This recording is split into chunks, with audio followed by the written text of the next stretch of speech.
So clearly not a good sign for the top of this building.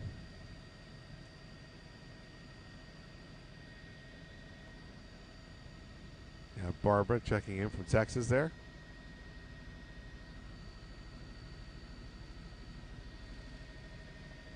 And again, we can look here as we see the flames coming through the roof. Look towards the right side. You can see some of those windows on the fourth and fifth floors of this building with the flames inside those windows as well.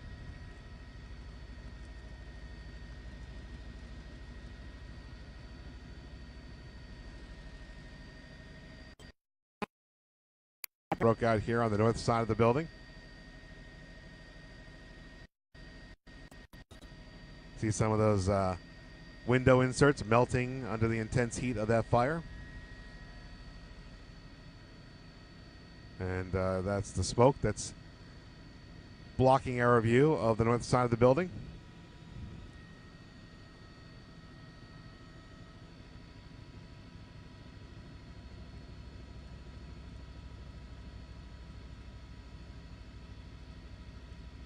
And again, while we're on this side of the building, again, I know that a lot of you may not be from the New York area, but to give you perspective, over here is the George Washington Bridge.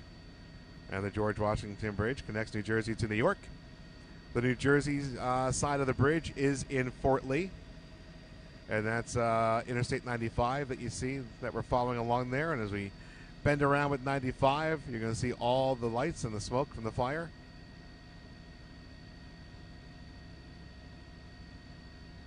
And we come back here again, you can see that's still the north side of the building, just quite a bit of flame inside that window. Crews doing the best they can, trying to fight the fire there with the tower ladders, with the ground hoses.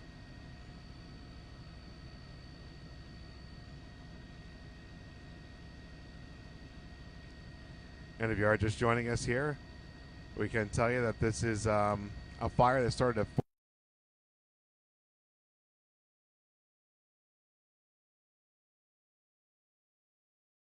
One Edwin Avenue is the address of this building. As far as we understand, as officially, there are everybody got out of the building. There are no civilian injuries. We cannot tell you if there are any type of injuries to any firefighters at this point, but officially, we do not have any reports of any injuries. Again, a 3-alarm fire. Also, towns surrounding Fort Lee sending assistance as well with their fire departments. It started, from what we understand, on the lower floors of the building, either the basement or the first floor. Spread its way up through all 5 floors of the building. And now you can see it's through the roof of this structure.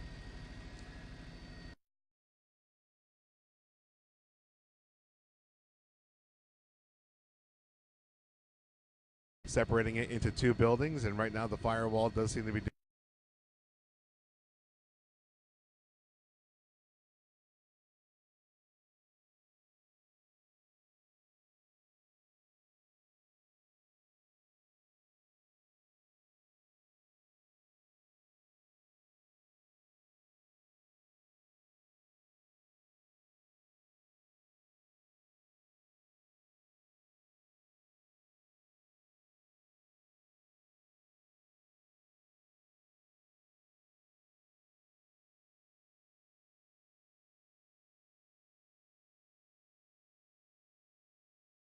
And again, just look at the number of apartments now that are on fire inside that building. When we arrived here, 4:30, 4:40, just a lot of smoke coming out of the building, and a couple of apartments on the bottom floor back here seem to have the fire in them, but now it's just spreading throughout a good portion of the building.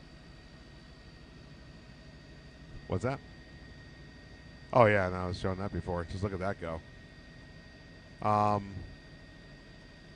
And again, Dennis, I appreciate the help from there. Just so you know, again, free to post what you want to on this page, and thank you for sourcing where you got the information from. But we do go with what the official word is. So before I can exactly report that, we need to have the official word from the ground if there are any injuries or what have you.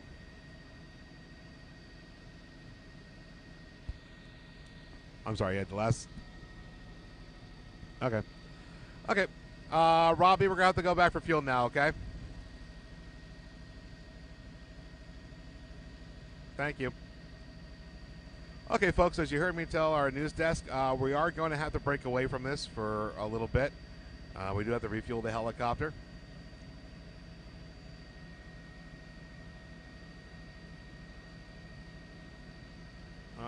Dennis, thank you very much. I appreciate that. Again, thank you for your help. And like I said, you guys, feel free to share any information you may have.